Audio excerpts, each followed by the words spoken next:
बबीता अपने पति पवन और बेटी चिंटू के साथ एक छोटे से गांव में रहा करती थी। वो बहुत गरीब थे। उनको 2 वक्त का खाना भी बहुत मुश्किल से मिल पाता था। पवन खेत में काम करता और बबीता एक रेस्टोरेंट में झाड़ू पोछा लगाने का काम किया करती। चिंटू बेटा अपना ख्याल रखना, मैं जा रही हूँ रेस्टोरेंट। ठीक है माँ। ऐसा कहकर बबीता अपने काम के लिए निकल जाती है। शाम को जब वो वापस अपने घर आती है तो बोलती है, पवन जी क्या हुआ, आप बहुत उदास लग रहे हैं। बबीता 2 दिनों से खेत में कोई काम नहीं है और कोई और काम मुझे मिल नहीं रहा है, तो हमारा गुजारा कैसे होगा। आप परेशान मत हो, भगवान सब ठीक करेगा। मैं भी तो काम करती हूँ ना। बबीता तुम कब तक काम करोगी ऐसे। भगवान सब ठीक कर देगा। पवन और बबीता बातें कर ही रहे थे कि तभी वहाँ चिंटू आ जाता है और वो दोनों चुप हो जाते हैं। पापा कब आए, मैं तो आपको आते हुए नहीं देखा। अभी आया हूँ बेटा। वैसे तुम कहाँ खेल रहे थे। मैं पड़ोस में राकेश के घर खेल रहा था। अरे माँ सुनो, राकेश की मम्मी ने क्या सब्जी बनाई थी। क्या बनाया था। कोई पालक की सब्जी थी और उसके अंदर कुछ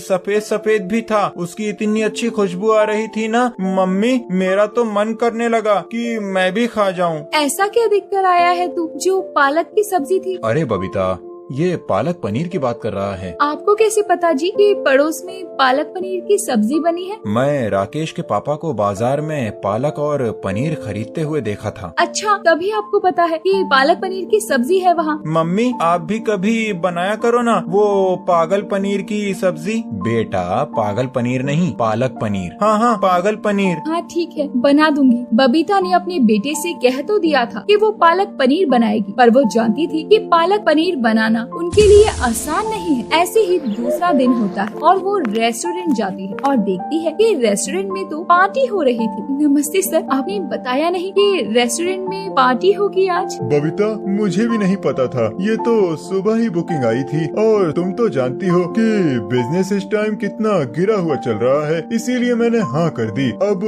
हम सबको मिलकर इस पार्टी के लिए अरेंजमेंट करनी पड़ेगी और आज तुम्हें भी रसोई में सबकी मदद करनी होगी। हाँ मैं बिल्कुल मदद करूंगी, पर सर जो आपके रेस्टोरेंट में ये पिज्जा पास्ता बनता है ये मुझे बनाना नहीं आता। अरे बबीता तू परेशान मत हो, पिज्जा पास्ता नहीं पनीर की डिशेस चाहिए, जैसे कि शाही पनीर, पालक पनीर और पनीर पुलाव। इन सब की डिमांड की है क्लाइंट ने। हाँ ये तो मुझे अच्छे से बनाना आता है, इन सब में मैं आपकी मदद करूंगी। फिर बबीता रसोई घर में खाना बनाने वाले महाराज के साथ डिशेस बनाने में मदद करने लगी है। बबीता बहन ये सब देखो तैयार हो गया है, अब पालक पनीर रह गया है, क्या तुम बना सकती हो। हाँ बिल्कुल, मैं पालक पनीर तो बहुत अच्छे से बनाती हूँ। तो तुम पालक पनीर बना लो और मटर पनीर मैं बना लेता हूँ। बबीता को पालक पनीर बनाते बनाते बहुत देर हो जाती है और वह सोचती है आज तो इतनी देर हो गई। चिंटू ने मुझे पालक पनीर की सब्जी बनाने को कहा था और हम तो इतने गरीब हैं कि ये सब्जी तो हमारे घर बना ही नहीं सकते। यहाँ तो इतनी सारी सब्जियाँ बनी हैं। काश पालक पनीर की सब्जी में से थोड़ी सी सब्जी मेरे चिंटू को मिल जाती। पार्टी शुरू हो जाती है और सभी को पार्टी में पालक पनीर बहुत पसंद आता है। सभी मैनेजर से पालक पनीर की तारीफ करते हैं। फिर मैनेजर बबीता से कहते हैं, बबीता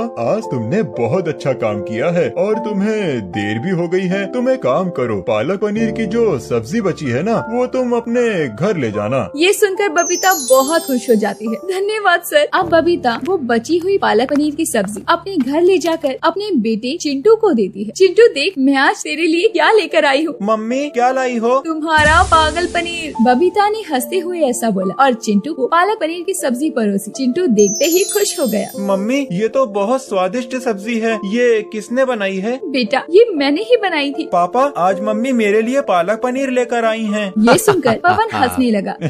पालक पनीर नहीं बेटा, पालक पनीर। और तुम्हारी मम्मी कहाँ से लाई हैं? पवन बबीता से जाकर पूछता है। बबीता चिंटू कह रहा था तुम पालक पनीर लाई हो, पर कहाँ से। मैं रेस्टोरेंट से लेकर आई थी सब्जी, आपको भी परोसती हूँ, आप भी बैठिए। रेस्टोरेंट में इतना खाना तो बचता नहीं है। आज रेस्टोरेंट में पार्टी थी, जो खाना बच गया वो मैनेजर सर ने हम सबको दे दिया। ये तो अच्छा हुआ, आज तुम्हें घर वापसी में देर भी हो गई थी। हाँ बबीता पवन को भी पालक पनीर की सब्जी परोसती है। पवन पालक पनीर की सब्जी का पहला निवाला खाते ही बोलता है, क्या सब्जी है बबीता, मजा आ गया आज तो।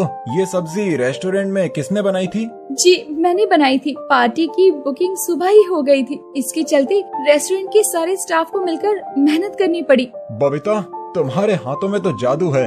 बबीता, क्यों ना हम भी एक पालक पनीर का ठेला लगा लें। कैसे? मैं समझी नहीं। मैं कुछ दिनों से सोच रहा था कि हम कुछ खाने का ठेला लगा लेते हैं। अब तुम इतना अच्छा पालक पनीर बनाती हो तो इसका ही ठेला लगा लेते हैं। पर हम इतने पैसे कहाँ से लाएंगे? तुम अपने रेस्टोरेंट के मैनेजर से बात कर लो और मैं साहूकार से कुछ पैसे उधार ले लेता हूँ। ठीक है, मैं मैनेजर सर से बात करती हूँ। रेस्टोरेंट का काम छोड़ने के लिए भी बात कर लेना। ठीक है। दूसरे दिन जब बबीता अपने रेस्टोरेंट जाकर मैनेजर से बात करती है तो मैनेजर पैसा देने के लिए तैयार होता है, पर बबीता को काम छोड़ने से मना कर देता है।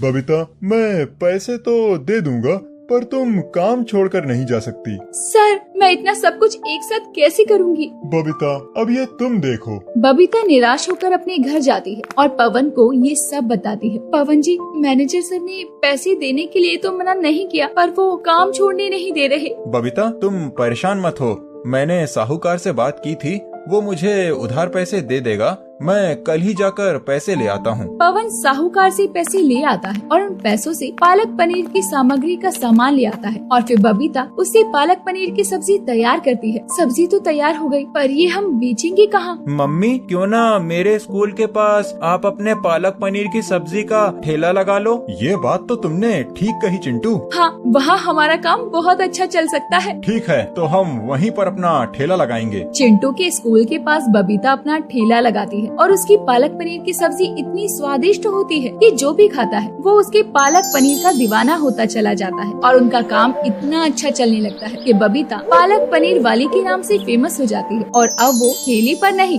बल्कि स्टॉल पर पालक पनीर की सब्जी बेचने लगती है और उनके हालात भी सुधर जाते हैं।